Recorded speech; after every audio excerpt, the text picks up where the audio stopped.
Tadi Mas Adi sempat bilang kalau sebelumnya di pekerjaannya sebelumnya Mas Adi apa kayak rutinitas sebelumnya itu Mas Adi nggak menikmati hidup gitu. Apakah sekarang sudah menikmati hidup? Saya enak apa Mas? Tinggal di Solo tapi gajinya gaji sono gitu.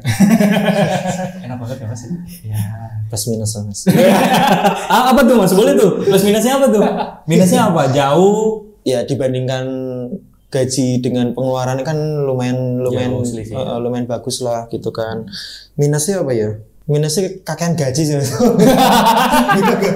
Flexing sih jatuhnya. Nah aku penasaran sebenarnya Mas Adi ini kerjanya apa kok bisa sesantai itu? Apa nggak kerja malah? Mertua kebetulan kaya raya. Warisan.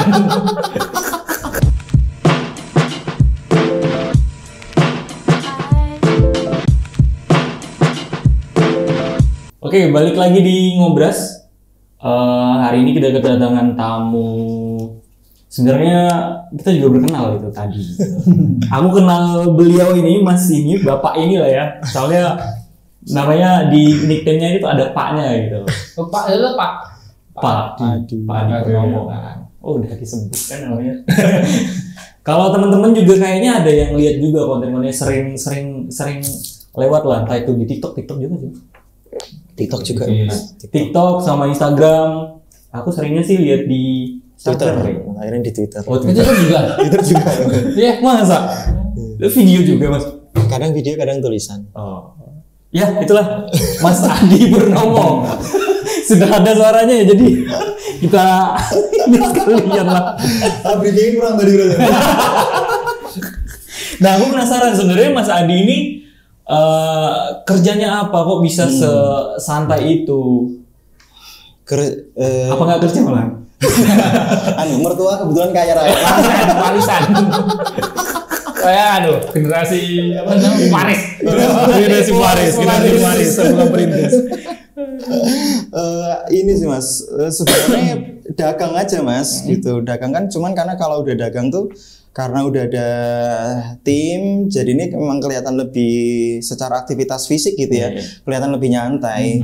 Cuman sebenarnya tetap aja mikir kenceng gitu, karena ngejar sales gitu-gitu. Cuman aktivitasnya fokusnya dagang, utamanya dagang jasa Mas. Jadi saya ada agensi digital marketing gitu. Sendiri bikin bikin sendiri gitu. Berarti kalau konten-konten yang slow living itu memang kesehariannya kayak gitu dikontenin atau memang konten doang gitu malah? Mulai konten itu sejujurnya karena gabut. Karena kan dulu, jadi kalau ini dari perjalanan karir gitu ya Mas ya, dari kerja kantoran, terus kerja kantoran, resign, freelancing. Kalau freelancing kan semua masih tak kerjain sendiri. Mulai dari cari klien,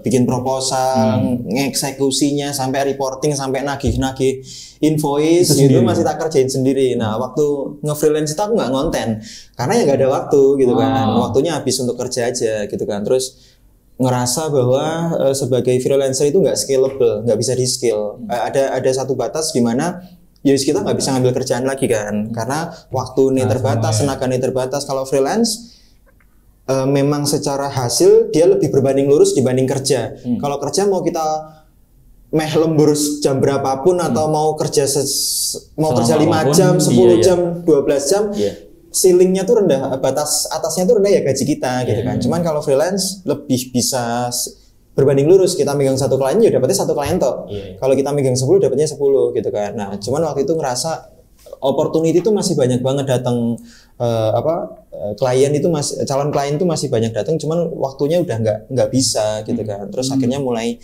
mikir, oh ini kalau freelance itu enak, cuman nggak bisa serakah gitu mikirnya waktu itu. Tapi nggak bisa serakah. Iya. Oh, maksudnya pas sendiri gitu ya. Nggak bisa serakah, nggak bisa ngambil banyak. Nggak bisa ngambil banyak karena waktu dan tenaganya terbatas banget kan Mas, gitu kan. Terus mulai mikir gimana caranya di skill jadi sebuah tim gitu. Makanya terus pas skill jadi agensi, terus ada tim jadi relatif lebih slow tuh secara aktivitas kan udah nggak sepadat dulu. Yang ngurusi klien ada, yang eksekusi operasionalnya ads. Waktu itu kita fokusnya di ads mas, kita Meta nge-handle Ads atau apa? semua Meta Ads, TikTok Ads, Google Ads gitu kan. Nah karena udah ada timnya, jadi ya udah ada yang eksekusi.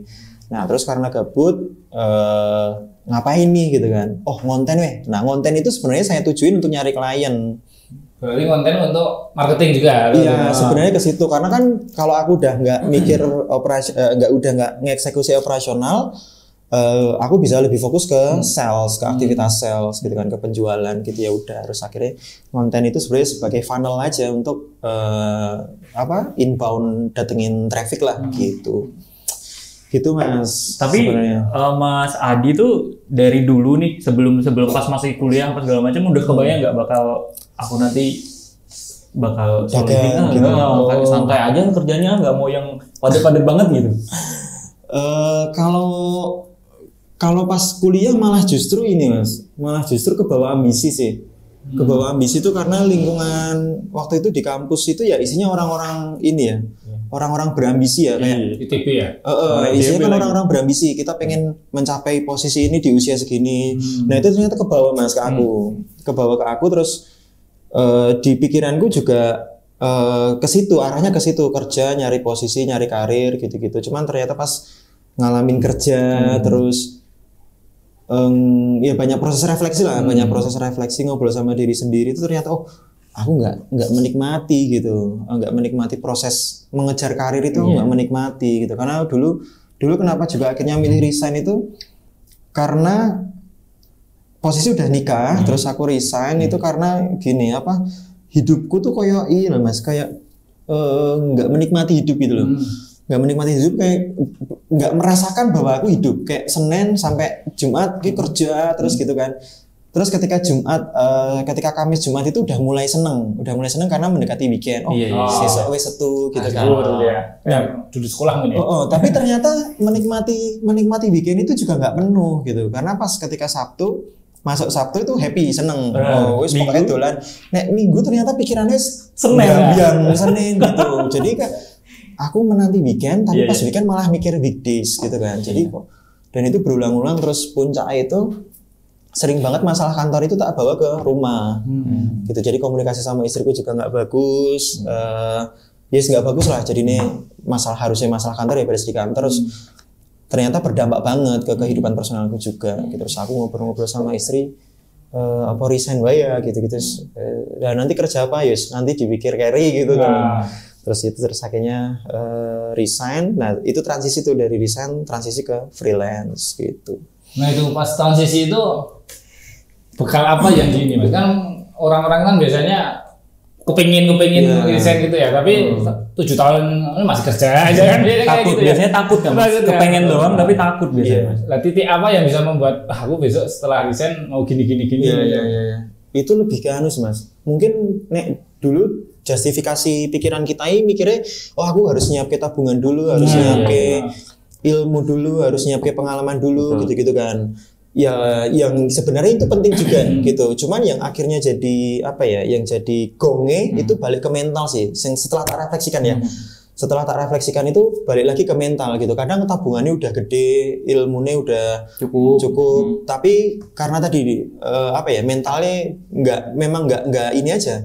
Nggak siap aja gitu. Jadinya ya nunda-nunda terus. Waktu itu akhirnya tak refleksikan ya kayaknya waktu itu modal nekat deh gitu. Karena dibilang tabungan juga tabunganku nggak banyak waktu itu.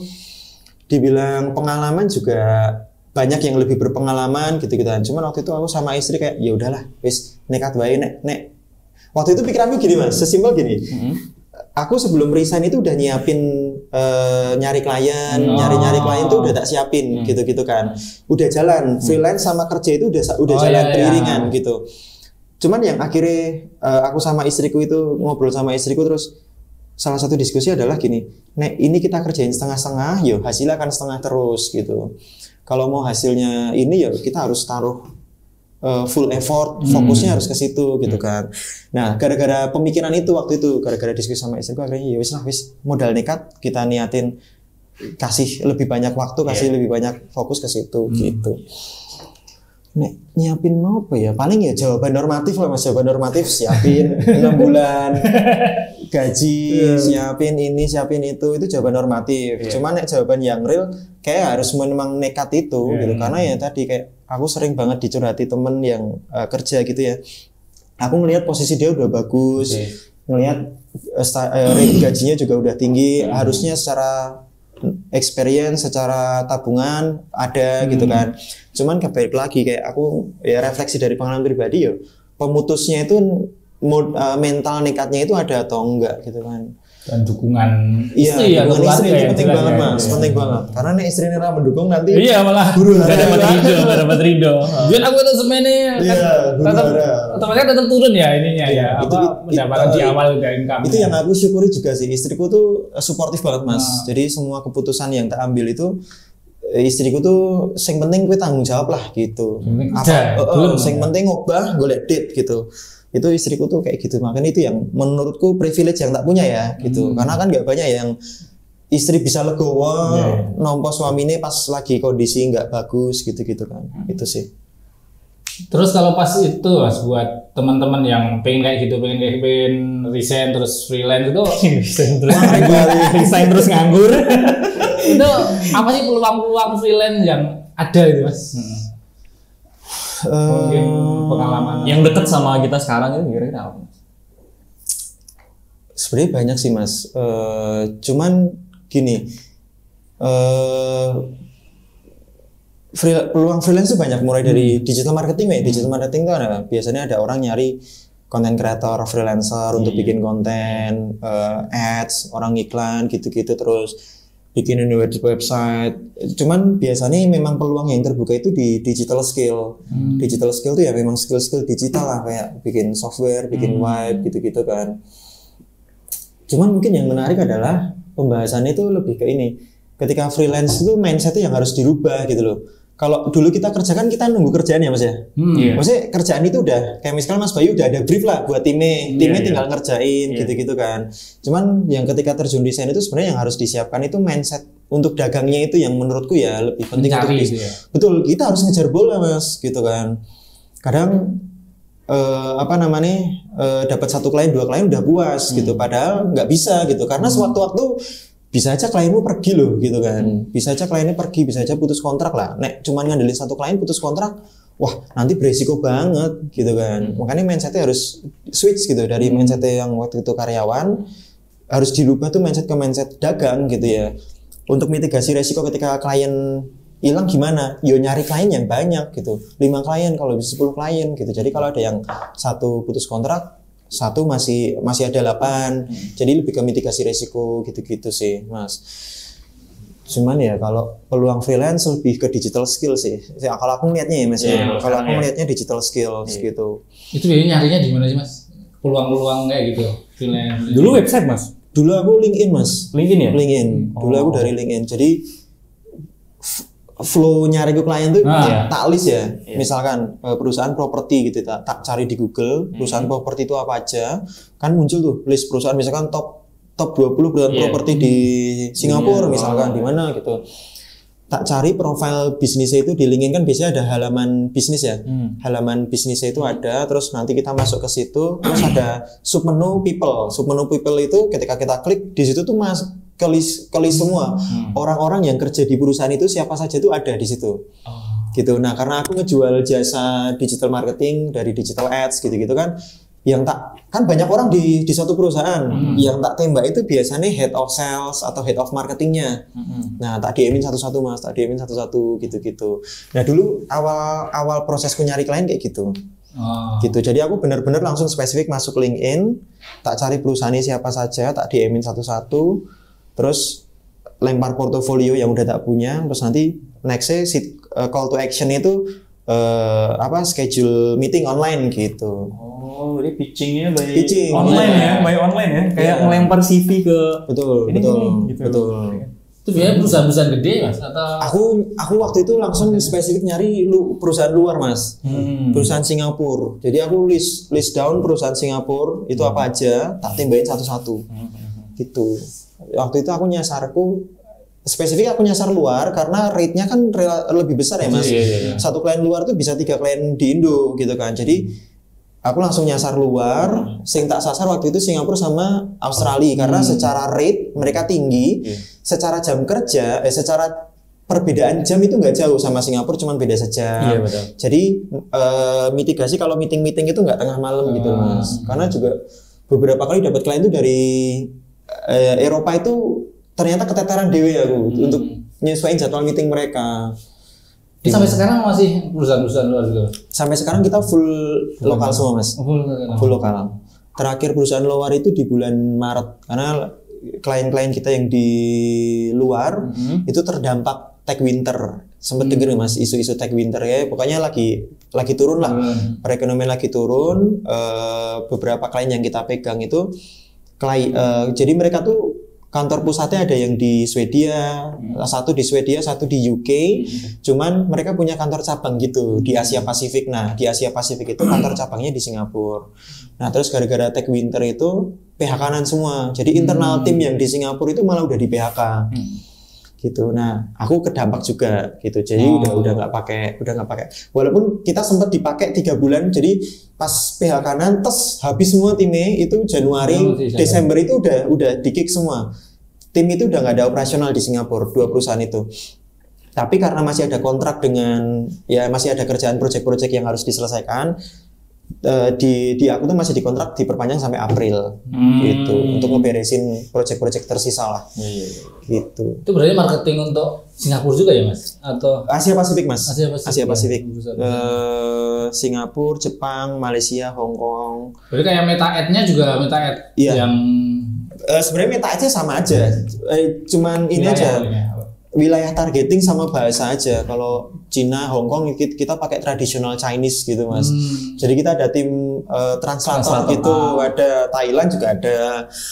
Kita running campaign di negara-negara itu, personalisasi bahasa juga gitu. Nggak pakai Google Translate aja Mas? Wah, ngawur Mas itu transaksinya. Jadi bahasa Inggris ya? Bahasa Inggris. Iya, bahasa Inggris. Singapura, Melayu, Cina. Singapura itu tergantung ininya.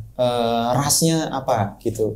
Kalau yang Melayu, kalau yang orang asli sana ya kayaknya Melayu. Cuman kan Singapura itu kebanyakan Chinese sama India gitu. Jadi kadang meeting itu beda-beda logat terus. Ada bahasa Inggris tapi logat Melayu. Ada bahasa Inggris logat India itu ada juga. Beda-beda. 11-12 Malaysia lah ya. Iya, 11-12 Malaysia. Kan Melayu Mas. Iya. Ya kan Melayu. Itu bahasa Inggrisnya jago dong Mas?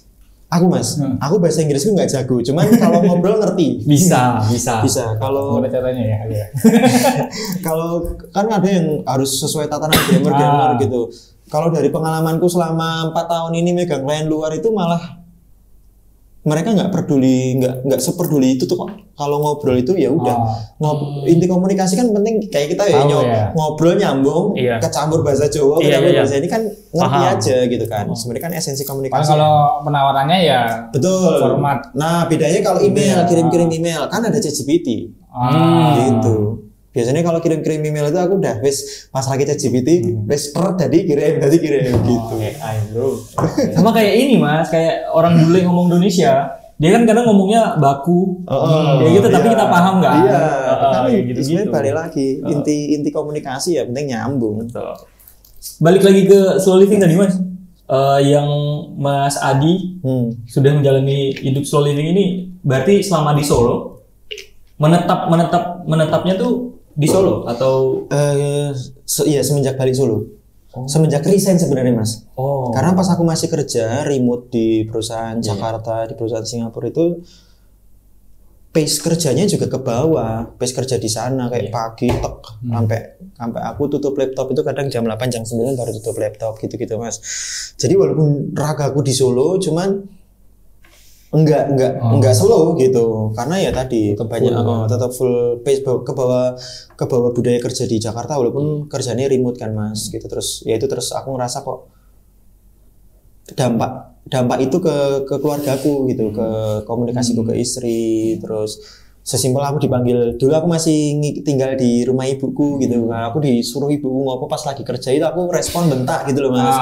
Nah, hal kayak gitu kok setelah tak refleksikan kok aku jadi beringas gini gitu. Terus tak pikir ya karena tadi faktor kerjaan kebawa ke kehidupan personal dan itu memang nggak dipungkiri, nggak bisa dipungkiri. Gitu terus ya wes lah. resign itu, nah titik baliknya di situ. Di Solo. Solo. Tapi seenak apa Mas? Tinggal di Solo tapi gajinya gaji sono gitu. Enak banget ya Mas? Ya. Plus minus lah Mas. Apa tuh Mas? Boleh tuh. Plus minusnya apa tuh? Minusnya apa? Jauh. Plusnya standar biaya hidup kan rendah Mas. Salary di sini enak. Iya, standar biaya hidupnya rendah. Kayak kita nongkrong ya paling cukup 25-30 wis iso nongkrong gitu kan. Kalau di Jakarta nggak bisa segitu Mas. Terus ya dibandingkan gaji dengan pengeluaran kan lumayan bagus lah gitu kan. Minusnya apa ya? Minusnya kakean gaji sih Mas. Flexing sih jatuhnya ini sih. Minusnya ini sih Mas. Yang tak rasain ya Mas ya, nggak punya teman offline itu penting banget. Attachment komunikasi online dan offline itu beda banget ternyata. Aku sering banget ngisi event online gitu ya Mas ya. Terus kemarin aku ngisi di Rebonite itu ternyata engagementnya tuh beda banget. Ya? Iya, engagementnya tuh beda banget. Terus sorenya lebih berasa paling Mas. Iya betul. Terus kayak jadi punya teman-teman offline itu jadi seru aja gitu Mas. Ngobrol itu jadi lebih engage gitu. Kalau dulu pas aku masih kerja gitu ya Mas ya. Kita tuh ada rutinan itu tiap Jumat sore. Tiap Jumat sore itu ngobrol random tapi online karena timnya nyebar kan. Iya nggak kerasa Mas, nggak kerasa. Engagement itu nggak kerasa ya. Itu memang Jumat sore itu dikhususkan untuk kita ngobrol bareng-bareng, ngobrol di luar kerjaan lah. Pokoknya kita bonding antar tim nggak kerasa. Pengennya intimate tapi malah nggak intimate juga ya. Jadinya malah leader manajer atau C-levelnya malah koyok mancing-mancing terus. Jadi nggak organik gitu loh Mas. Kalau kayak kita offline tuh organik banget kan. Tahu-tahu bahas opo. Nabi. Cerita nabi-nabi. Soal cerita nabi-nabi kenakalan zaman remaja itu sih jadi satu kan pembahasannya gitu. Ternyata itu sih nggak enaknya di situ. Karena semua relasi, semua kerjaan terjalin secara online. Sekarang timnya berapa Mas? Tersebar juga ya timnya? Tersebar juga Mas, tersebar juga. Base-nya remote ya berarti memang? Remote Mas, remote. Cuman tadi tetap beda sih. Aku punya tim remote sama punya tim offline itu ternyata tetap beda. Makanya idealnya remote tapi masih dalam satu kota gitu. Jadi itu remote-nya berarti nyebar banget Mas. Timnya remote kita nyebar banget. Gua Jakarta. Masih satu kota kok. Aglomerasi. Lah Mas Adi ini sebenarnya ekstrovert apa introvert sih? Kok sampai sekagok itu pas ketemu teman offline? Apa ke bawah habit waktu ini dulu? Mungkin ke bawah habit ya Mas ya, karena kerjaannya neng omah terus. Jadi aku tuh sampai gini Mas. Misalkan kalau ketemu teman lama gitu ya, sing sekedar tahu nama tapi nggak deket, ya mungkin beberapa kali ngobrol cuman nggak deket banget gitu ya. Terus misalkan ketemu di mana gitu ya, itu aku males nyapa tuh bukan karena sombong atau apa gitu nggak, cuman aku merasa bahwa iki orang mesti nggak eling aku gitu. Ini orang mesti nggak eling aku gitu. Jadi aku takut nyapa itu, aku takut kan ya tak sapa, kuwi sapa gitu loh. Jadi aku tuh selalu menghindari itu Mas. Aku selalu menghindari itu, makanya nek aku ketemu orang, oh iki koncoku SMP, iki koncoku SMA gitu ya, aku mending menghindar gitu. Karena itu bukan karena sombong atau apa, karena tadi ada perasaan takut nek tak sapa iki mukanya emang ora kenal aku gitu. Gue nek disapa ngelbung aja ngobrolannya ini ngobrol gimana? Iya. Tanya dulu nyambung. Kagok itu Mas. Itu loh. Udah kebayang responnya apa nih? Responnya jelek nih. Iya, sebenarnya ketakutannya di pikiran kita sendiri. Betul. Cuman kan tadi aku kayak kemarin aku ketemu temanku pas lagi di Tawang, aku ketemu temanku tuh aku udah mencoba untuk nggak nyapa. Karena aku mikir iki orang mesti nggak eling aku, nggak kenal aku gitu kan. Terus malah dia nyapa duluan gitu. Oh berarti eling, saya tak sama. Oke. Jadi ngobrol nyambung gitu. Berarti Mas Adi tipikal yang kita harus nyapa dulu kalau ketemu. Iya. Jadi nanti kalau ketemu Mas Adi di luar ya berarti Mas Adi nih. Udah tatap muka tapi Mas Adi nggak mau. Mas Adi. Baru tuh. Siapa ya? Iya. lebih gitu sih. Dan ternyata yang merasakan hal itu kan banyak kan. Terutama yang misalkan yang introvert, apalagi yang introvert itu sering banget dikira sombong. Jadi aku tahu sudut pandangnya gitu loh. Oh, mungkin dia memang nggak ini aja, nggak pede aja tuh, ada ketakutan apa gitu kan Mas. Banyak pikiran ya. Iya. Berarti sekarang handle-nya perusahaan-perusahaan lokal ya kalau sekarang. Mas, lokal Indo lah. Terus pada akhirnya memutuskan salah satu marketingnya bikin konten itu. Ya, bikin konten. Kenapa kok kontennya kayak gitu Mas? Maksudnya yang disasar, yang dipengin itu yang seperti apa, yang kecantol itu? Kenapa slow living gitu? Sebenarnya soft selling banget Mas. Aku tuh niteni. Nah misalkan dalam satu konten aku bilang ya, kehidupan bapak-bapak desa pekerja digital atau kehidupan bapak-bapak desa running digital marketing agency. Itu leads tuh masuk Mas, lihat konten kayak gitu. Leads tuh masuk lihat konten kayak gitu. Terus yang kedua dengan funneling marketing lah. Funneling marketing orang aware dulu. Bikin orang aware dulu aja dengan akunku sebanyak-banyaknya. Terus dia tertarik, dia masuk ke bioku tuh. Nah, di bioku tuh ada tulisan butuh agensi atau apa gitu. Nah, itu masuk semua dari situ gitu. Berarti biar nyebar dulu. Karena gini Mas, sing bahas orang jualan jasa digital marketing, sing bahas cara running Facebook Ads, cara optimasi Facebook Ads, technical banget tuh udah banyak. Waktu itu aku mikirku, nek aku masuk ke situ bedanya apa dengan akun yang lain gitu kan. Udah terlalu crowded lah pembahasan itu, udah terlalu crowded gitu kan. Terus aku ya udah aku ngambil angle yang beda aja gitu. Yang jago tuh banyak banget Mas, yang jago running ads tuh banyak banget gitu. Cuman yang bisa telling stories gitu ya, dengan sudut pandang yang berbeda, tetap menarik tapi tetap convert. Nah, itu yang susah gitu kan. Makanya terus aku ngambil angle yang berbeda lah. Nek sing bahas Facebook Ads pasti udah banyak, sing bahas optimasi Google Ads pasti udah banyak, sing bahas cara bikin hook yang menarik. Kalau jangan bikin konten kalau hook masih kayak gini itu udah banyak banget gitu kan. Terus nek aku nggak ikut ngono, bedanya apa dengan yang lain? Ya udah aku bikin aja angle yang beda, tapi tetap viewers tetap bagus, engagement tetap bagus, dan yang paling penting tetap convert gitu. Pada akhirnya pada penasaran ini apa? Iya, pada akhirnya penasaran. Iki sopo iki? Banyak dari teman-teman HIPMI kayak teman-teman Pak Hendro itu beberapa leads tuh masuk dari teman-teman HIPMI kan. Itu pasti nanya, "Iki mau kerjanya apa sih?" Nah, itu pertanyaan itu yang aku juga gitu Mas. Kerjanya apa sih gitu. Pas lewat ini santai banget, rumahnya adem banget juga, ini kerjanya apa sih? Terus masuklah di situ. Oh, berarti ketika tanya ini kerjanya apa, baru ini aku agensi gitu ya. Biasanya kan kalau teman-teman business owner kan di bio-nya jelas ya Mas. Bio-nya apa, tukang sapu di mana? Nek ngomongin tukang sapu di ini itu owner-nya pasti gitu kan. Gitu-gitu. Nah, biasanya nge-DM ngobrol-ngobrol, jadi kenal. Oh ya udah, ketemu ngopi convert. Oh, gitu. Berarti soft selling banget gitu ya. Iya Mas. Karena tadi sih aku ngambil angle cerita yang beda aja gitu, kayak iya tadi kayak wong sing bahas cara bikin konten ya sokeh banget. Tapi rumah itu dibuat setelah ada ide atau emang nggak ada rumah Mas? Kan rumahnya kan kelihatan ini banget ya, apa nek di kontennya itu kayak disiapkan banget ya. Disiapkan buat konten itu loh. Itu rumah itu aku baru bikin tahun kemarin Mas. Berarti memang disiapkan untuk konten? Enggak juga. Enggak juga. Oke juga sih disiapkan buat konten. Apa itu? Iya. Kayak gitu. Enggak juga sih Mas. Terkonsep memang kalau teman-teman di Instagram itu ngertinya aku anak wong sugih karena pas ngonten udah punya rumah gitu. Iya. Jadi nggak ada karakter development nih. Kalau orang yang kalau yang ngikutin aku di TikTok itu pasti ngerti. Dari aku tinggal di rumah ibuku gitu-gitu kan. Terus bisa bikin rumah itu memang nggak ada perjalanan itu di Instagram itu nggak ada karena aku di Instagram kan baru Februari tahun ini tak garap Mas Instagram. Oh, berarti awalnya malah TikTok sama Twitter. TikTok sama Twitter. Klien-kliennya juga dari Twitter itu Mas. Gimana Mas? Awal klien-kliennya. Iya, sama. Dari Twitter sama TikTok Mas.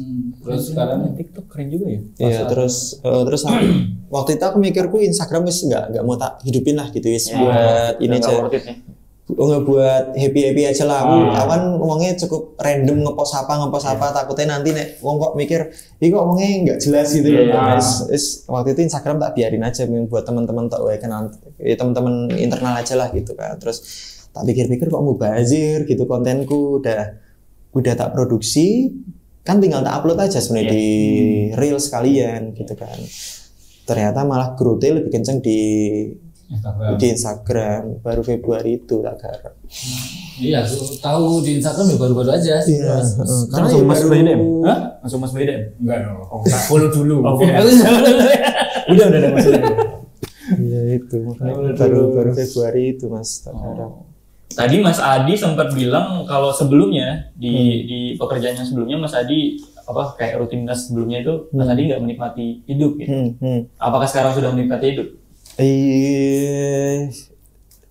Gini sih Mas, menikmati gitu kan, karena lebih fleksibel, jamnya lebih fleksibel gitu kan. Cuman lebih bisa mengambil mengambil pelajaran lah. Kalau dulu tuh karena kayak cepet banget gitu Mas, flow bangun tidur kerja itu kayak berulang terus gitu loh Mas. Sampai tahu-tahu kok wis Senin meneh gitu-gitu kan.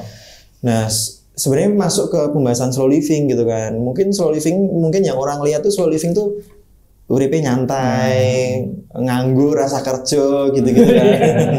Iya, gitu kan. Cuman sebenarnya yang tak akhirnya setelah resign terus freelancing terus bikin usaha itu yang tak rasain bedanya itu setiap hari itu aku bisa ngambil jeda untuk refleksi aja Mas. Gitu kayak oh hari ini tuh aku belajar apa tuh gitu. Hari ini tuh aku dapat pelajaran apa, hari ini aku ketemu orang, aku belajar apa. Nah, momen itu yang dulu aku nggak dapat Mas. Momen untuk merefleksikan, momen untuk belajar dari pengalaman hari itu tuh aku nggak dapat waktu itu. Karena kan cepet banget Mas, kerja, tahu Senin, tanpa mengambil pelajaran dari aktivitas-aktivitas yang tak lakuin gitu kan. Nah, akhirnya masuk pas udah freelance. Mungkin karena gabut ya, karena gabut yang awalnya kerja full terus pas freelance banyak ngelanguti iki kudu kerja apa, jadi ini banyak berefleksi, banyak mikir gitu-gitu terus akhirnya muncul oh ternyata makna slow living tuh seperti ini gitu, bukan yang kita nggak kerja gitu, nggak tetap kerja gitu kan. Cuman kita ada waktu gitu kita ngambil jeda untuk merefleksikan sehari itu ngapain, sehari itu dapat pelajaran apa gitu-gitu. Oh, berarti kalau aku nangkepnya ya Mas ya, slow living itu sama aja kayak lebih ini ya, kita punya waktu untuk diri kita sendiri gitu ya Mas ya? Iya, bisa seperti itu, bisa juga ngasih kalau ini yang tak amini gitu ya, mungkin lebih ke tadi kayak ngasih value dari setiap aktivitas kita gitu. Kayak misalnya nih, biasanya itu aku nulis Mas, habis ketemu siapa aku nulis. Kayak misalkan hari ini podcast ini tuh apa sih pelajaran yang tak dapat itu tak refleksiin gitu, apa yang bisa tak refleksiin gitu. Nah makanya kayak di konten-kontenku itu sebenarnya konten slow living itu malah sebenarnya ya adanya tuh di captionnya Mas. Kita nggak lihat mau baca captionnya. Di captionnya itu biasanya hasil refleksiku hari itu tak jadiin caption. Nah konten video itu ya karena menyesuaikan platform aja. Kalau TikTok ya kalau itu sama Reels kan video. Nah cuman captionnya itu di value slow living yang tak pelajari di hari itu tak wujudin jadi captionnya itu. Copywritingnya sudah ini juga. Kalau kontennya kan ya wes kan cuman sekedar mendokumentasikan keseharian aja kan. Mas aku lagi kerja, lagi ngopi, lagi berkebun ya wes sekedar mendokumentasikan aja. Cuman dokumentasi dari pikirannya itu di caption itu. Gitu. Jadi kalau strategi marketing dari agen kembali, ini lebih ke bisnis. Ya, kalau strategi marketingnya dari agensinya itu Mas, itu benar-benar pure dari akun jenengan atau memang ada tim lagi yang nyari gitu? Ini lagi ini Mas, lagi develop tim sales aku. Berarti kalau sekarang benar-benar pure dari? Iya, dari konten. Nah ini tapi lagi karena ngerasa timnya juga makin besar, makin lebih masif lagi, aku mulai nyari ini AE lah, account eksekutif lah untuk grill ya keluar gitu. Terus juga salah satunya ya kayak gini aku aktif di Robonite gitu kan sebenarnya juga untuk ngebuka gitu. Ini konten-konten itu ada tim kontenku Mas. Biar menusuk atau biar biar FYP lah gampangnya apa gitu apa Mas resepnya gitu ya Mas ya? Gini kalau aku biasanya kayak bikin konten gitu ya Mas ya, aku nggak pernah mikirin algoritma, aku nggak pernah mikirin musik, aku nggak pernah mikirin hashtag gitu, karena itu semua tuh kayak cuman pemanis tok gitu mas. Pemanis kadang kita tuh terlalu overthinking ke hal-hal yang nggak penting gitu kan. Nah sedangkan hal penting itu nggak di overthinkingin, nggak dipikirin. Nah balik lagi ke fundamental bisnis sebenarnya, audiensnya siapa, mereka butuhnya apa, mereka punya permasalahan apa, mereka punya goals apa. Nah konten itu harus bisa relate ke situ, bisa relate ke permasalahannya, bisa relate ke ambisinya, bisa relate ke goalsnya gitu-gitu kan mas. Nah makanya kalau ngonten itu, kalau aku biasanya tak balikin lagi ke riset audiensnya, riset, karena dari pengalamanku bikin usaha sama bikin konten itu ternyata treatmentnya tuh mirip-mirip lah mas. Kita bikin usaha kan kita menyelesaikan sebuah permasalahan ya yang dipunyai orang. Orang punya goals apa, misalkan kayak batik, orang pengen tampil formal di acara nikahan gitu, butuhnya batik. Nah muncullah produk batik, baju batik gitu. Terus orang butuh punya goals apa, tapi menghadapi kendala apa, nah udah produk itu masuk untuk menjembatani itu. Sama orang punya permasalahan apa, butuhnya apa, konten masuk untuk menjembatani itu gitu. Nah sebenarnya di situ ininya fundamental, sorry back to basic aja sih, kayak kita konten buat siapa, ya udah kontennya itu harus relevan ke si target audiens kita gitu. Audiennya ya. Betul mas. Audien yang relate dengan kita juga mana ya. Betul. Dan ini juga beberapa kali kan sering ngisi di acara UMKM gitu mas. Pas kita review kontennya, kita review sosmed itu hampir semua konten itu produk sentris banget. Kita tuh jualan terus iki. Kemarin tuh pas di Rebonet itu kita bedah akun kan mas. Kita bedah akun, yuk siapa sih mau dibedah akunnya. Konten pertama scroll loh. 9 konten sing di scroll tuh produk semua. Padahal kita tuh malas banget loh kita dijuali. Kayak misalkan kita di perempatan jalan, kita ketemu sama sales Yakult gitu misalkan. Jadi bener ya. Terus ada sales terus nyodori kita produk, kan kita resisten ya, ada penolakan dari kita. Kenapa? Karena secara emosional itu belum terjalin, hubungannya itu belum terjalin gitu kan. Beda cerita kalau misalkan sosmed itu diposisikan untuk ngebangun emosional. Ada engagement yang terbangun, ada interaksi yang terbangun, ada kedekatan emosional yang terbangun gitu kan. Sehingga nanti ketika kita jualan, ketika kita hard selling, trust-nya udah kebentuk kan. Ketika trust sudah kebentuk, kita jualan lebih gampang gitu. Makanya itulah kenapa kalau sesimpel kayak kita beli produk dari teman itu lebih percaya gitu, lebih gampang lah, closingnya lebih gampang karena ya udah ada trust yang terbangun kan. Nah sebenarnya formula itu yang harusnya diduplikat ke sosial media. Ya kita kayak kenalan sama followers, sama audiens, terus jadi followers, jadi punya teman kan, jadi teman baru di convert gitu. Nah treatment itu yang kalau di perusahaan yang udah settle tuh sebenarnya udah dapat mindset itu udah dapat gitu. Cuman kalau UMKM tuh masih banyak yang langsung produk sentris banget, konten unboxing ini unboxing terus gitu. Kan nggak terbangun kan mas, emosionalnya itu nggak terbangun gitu. Makanya kalau bikin konten coba dulu di riset audiens secara behavior mereka seperti apa, secara mereka tuh punya keresahan apa sih, mereka punya kegelisahan apa, mereka punya ambisi apa, mereka punya goals apa. Nah itu yang jadi insight buat kita untuk produce konten gitu. Itu sih. Itu dia. Harusnya mandi di sini. Jadi baru nanti konten itu muncul sebagai obat. Gitu. Soalnya kalau ya UMKM terus atau perusahaan yang kecil-kecil, budgetnya kecil mas. Jadi pengen caranya budgetnya balik akhirnya kan selling gitu. Nah justru malah dengan algoritma konten yang kayak gini FYP, formula FYP yang konten kita bisa disebar ke non followers dengan secara masif. Kita dulu orang mau dapat 1 juta views harus ngiklan. Untuk dapat traffic sebesar itu ya harus ngiklan, nggak bisa organik ngedapetin traffic sekencang itu susah banget waktu itu gitu kan. Nah sekarang tuh justru malah potensinya organik.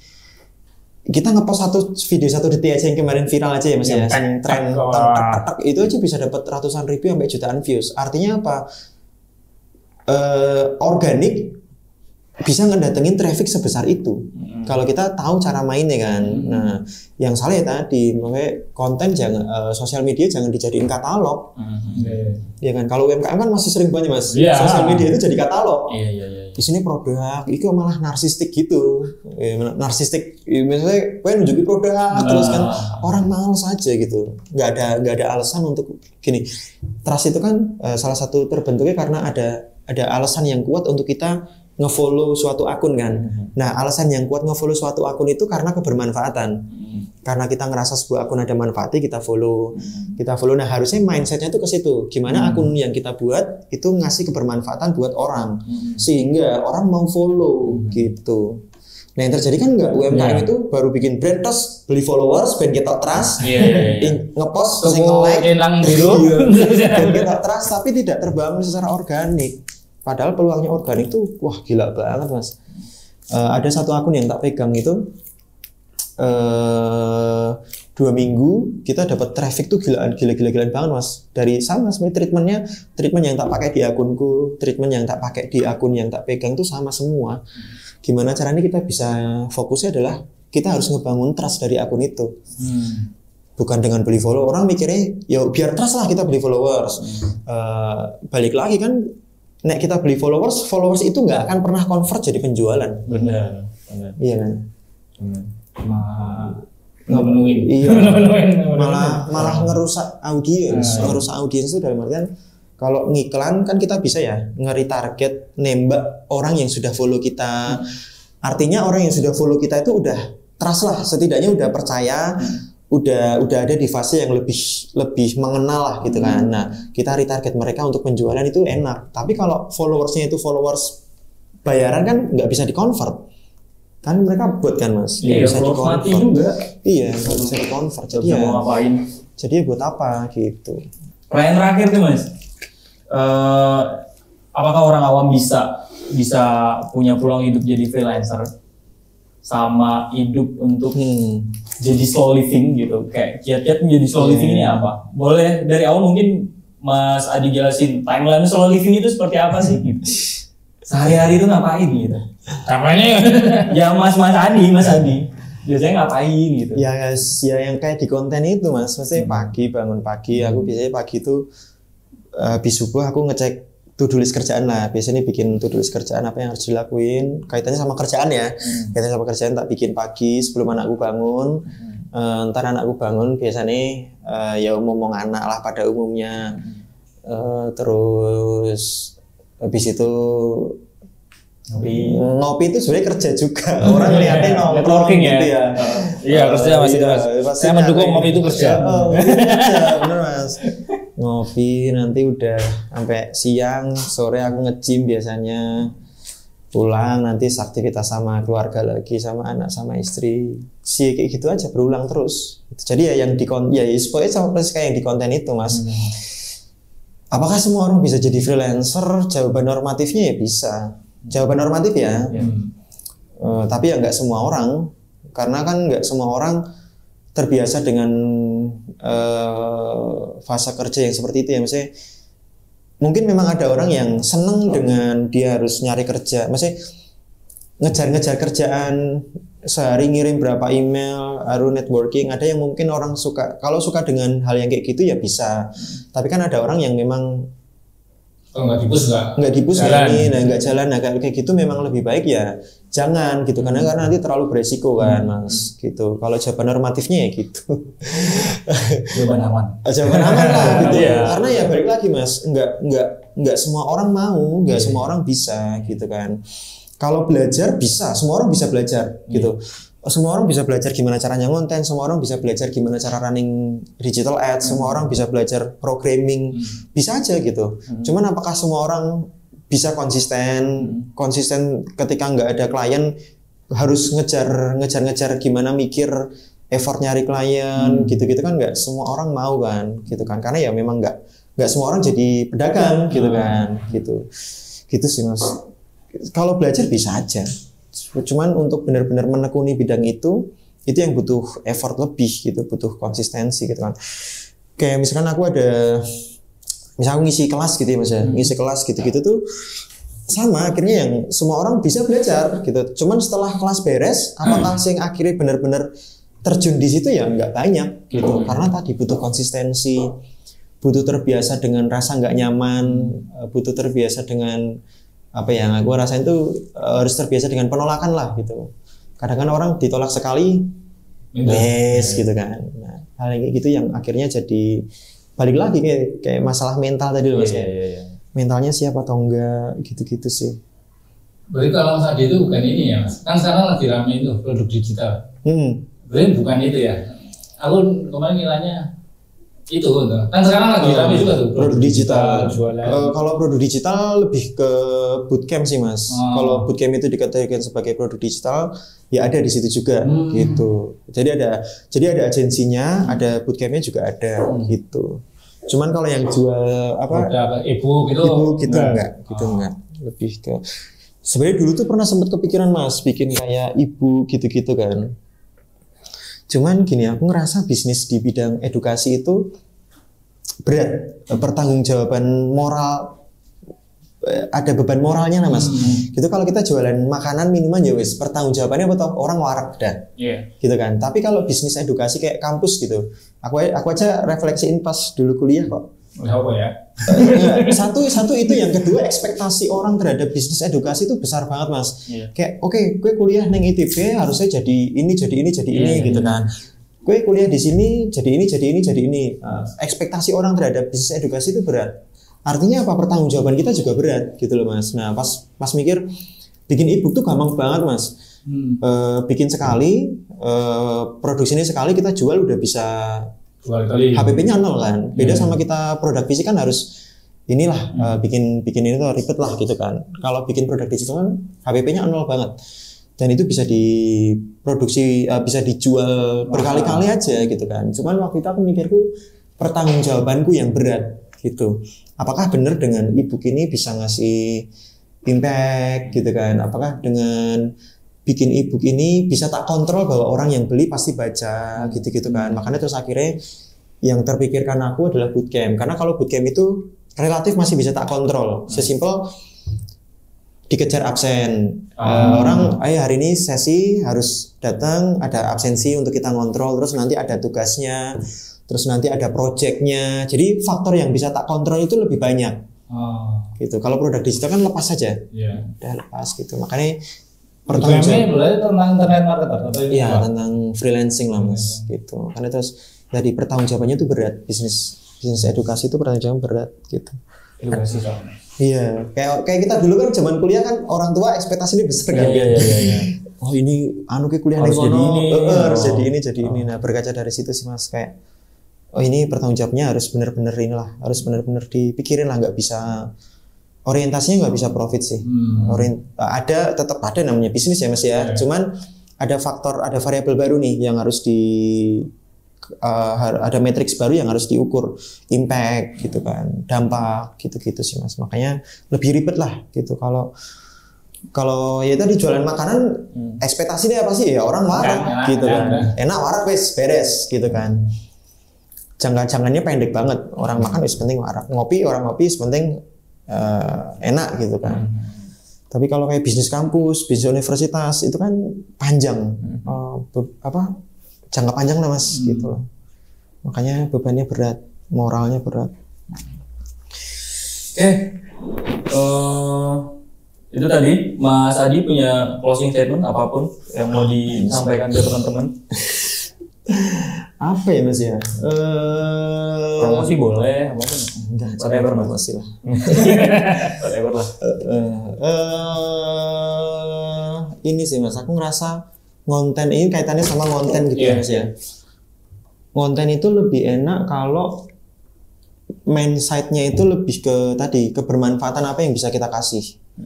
Gitu. Jadi kita bisa ngasih manfaat apa sih ke audiens gitu. Kita nggak ngejar viral, kita nggak ngejar engagement, tapi fokusnya itu harusnya dibenerin dulu kebermanfaatan apa yang bisa kita kasih ke audiens, sehingga nanti konten yang diproduksi itu lebih tersaring kan mas. Kalau kita fokusnya cuma ngejar viral, nanti whatever yang kita lakuin yang penting viral aja gitu.